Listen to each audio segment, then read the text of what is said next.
everybody. Welcome to another episode of Coming Up Milhouse. Today, we are talking about Treehouse of Horror, number 3. This is from season 4 of The Simpsons. Give it a whirl because it's one of my favorite of the Treehouse of Horror episodes.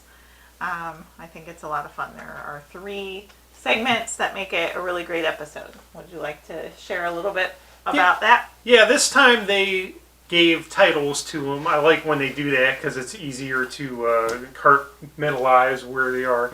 So the first one is called Clown Without Pity, and it's about a crusty doll that comes to life and creates some problems. And then the second one is a play on King Kong, the original black and white. They call it King Homer because of guess who is playing Kong in this? Ooh, I wonder. Yeah. And then the third one is called Dial Z for Zombies, and the title pretty much says what the whole thing is about, zombies. So. Which the first little segment is a play on a Twilight Zone episode, and then the middle segment is King Kong, and then the third, Dial Z for Zombies, is a play on Dial M for Murder, which is an Alfred Hitchcock movie. And I think that that's great because the opening for this particular episode has Homer pretending to be Alfred Hitchcock with his Hitchcock Presents Good Evening. That profile. Yeah. So I think it's a lot of fun. Very good. So do you want to start us off with a line? What's your favorite line you want to go with? My baloney has a first name, it's H-O-M-E-R. My baloney has a second name, it's H-O-M-E-R. There you go. Very good. So Homer's in the tub, and that's what he sings He's to himself. Singing. Yep. And then that came from the Krusty the Clown episode, right. The first segment, and Krusty the Clown doll is trying to kill Homer in the bathtub, and who wouldn't, because he was singing that song. But right. I think it's great. Kind of justify the clown, Krusty Clown doll, probably had a good reason in that scene. Yep. All right, so my first line is in the same story, the clown doll. And so it says Homer's like trying to get the doll and destroy him because he's on to it that the doll is evil. Mm-hmm. So he goes in with a sack of his own socks, dirty socks, yeah. And he grabs the Krusty doll. And the Krusty doll says, "Oh, you think your dirty socks can stop me?" And Homer throws it in the bag. And the Krusty doll goes, "Well, they are making me kind of dizzy." I think that's pretty great, too. So Homer's dirty socks got the Krusty doll subdued, at least in that scene. It's true. Very good. All right, what about number 2? What do you got? This one comes from Dial Z for Zombies. Please, please, they prefer to be called the living impaired. Because Lisa calls them zombies, and then Bart corrects her, which I think is great. It gets a little PC. Yep. Please, I prefer to be called the living impaired. I like it. What about you? All right, so I'm going to go to the King Homer episode of the story because... Mm-hmm. I love King Kong, so it was a great parody. Mm-hmm. But in King Kong, where Kong climbs to the top of the Empire State Building and then the biplanes come and they're shooting at him, well, Homer Kong is not that agile. He's not that skilled to climb. And he's not in shape. Right. And he starts climbing, but the planes are flying around waiting for him to get up there so they can shoot him. And then one of the guys says, "Well, he sure is taking his time." And the other pilot says, "Yeah, better go refuel." And the planes fly away. And then the Homer Kong only got like 1 story up and then falls. And that's that. The fall wasn't from being shot off the building. No. It was because he was too tired. Right. He was too tired from getting about a foot off the ground. In reality, his back feet were not that far off the ground. So... I'm really appreciating the fact that our own King Cat came in here. Cat Kong came in here. Right when you were talking. Yeah, when I was trying to talk, he had to take the spotlight, but of course he did. That's how. That's how he rolls with Vinny. Yep. Oh, he is a good buddy. Mm-hmm. Sure. So what about scenes? If this was difficult, and so I decided to go with the Dial Z for Zombies segment as my favorite scene, just as a whole. I think that that's a great segment, and it was a really hard choice for me because I love all of them and parts of all of them pretty well. But I think that, so I choose that one because Bart ends up going in the library and he finds a book, even though it's not the best book for him to be reading out loud, and he brings zombies into Springfield. And I'm choosing that because really my favorite scene out of that entire segment is that the zombies are attacking everybody and the Simpsons are holed up in their home. And the zombies come in and Homer says, wait, wait, wait. Don't eat them, eat me. And they're going, and it's like, doink, no, doink, doink. There's brains. they're like, they're so mad. They're like, brains. And then they're like, brains! Like, get out of here. We want brains. They were so annoyed. Because Homer doesn't have any apparently worth nibbling on. So he's safe from the zombie apocalypse. And then also in that segment, they are going back to the library and Homer has a shotgun and out pops Zombie Washington, and he shoots Zombie Washington and Zombie Einstein and Zombie Shakespeare, and I just think it's great.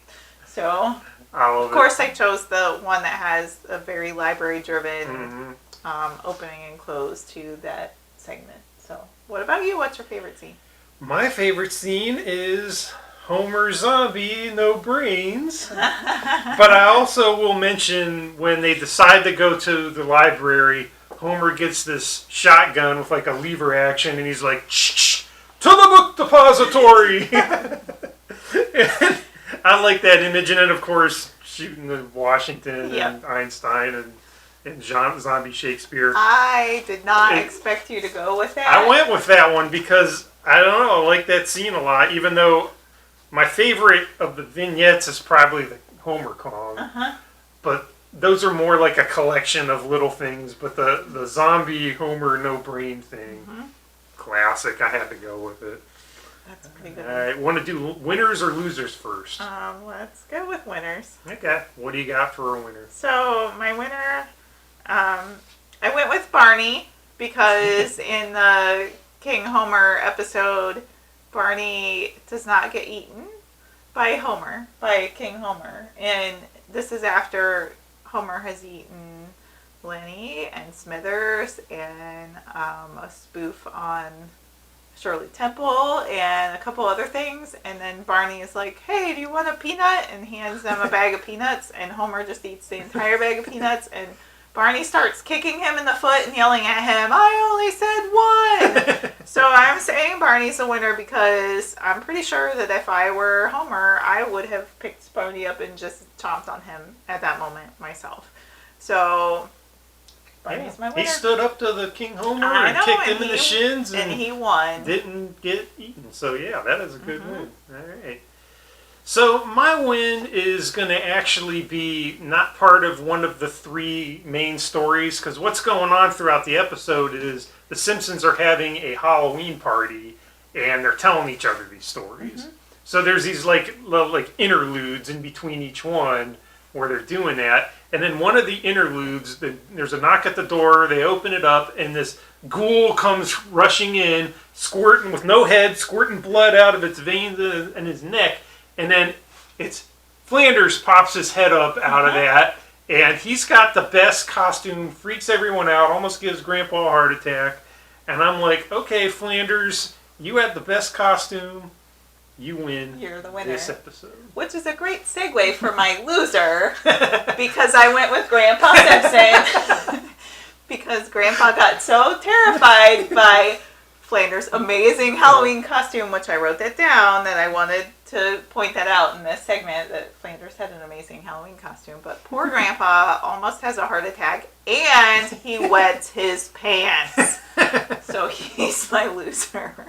Good one. Good pick. Nice plan there, even though we didn't talk about this. Yeah, we didn't plan it out, but it all just kind of meshed. Who's your loser?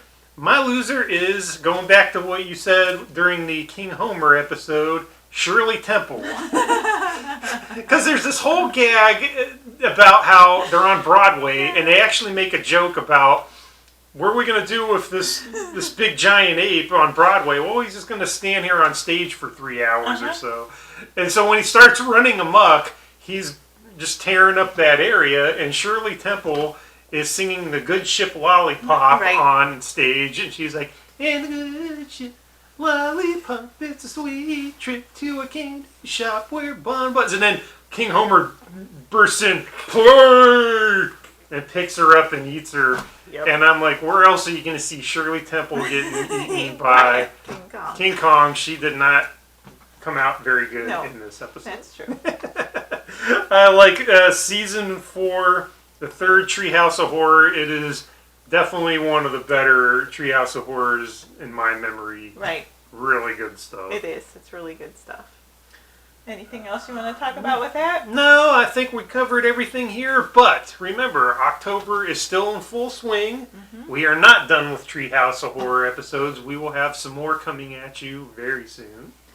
I am going to take a minute just to throw a shout out to Isaiah the Vargas, who has a YouTube channel that he is doing some different collabs where people who are interested in The Simpsons, including our nephew Luke, are submitting different videos that they are creating, and they just are debuting their Treehouse of Horror collab on Isaiah's channel. So if you care, go over there and give that a watch. It's pretty funny stuff.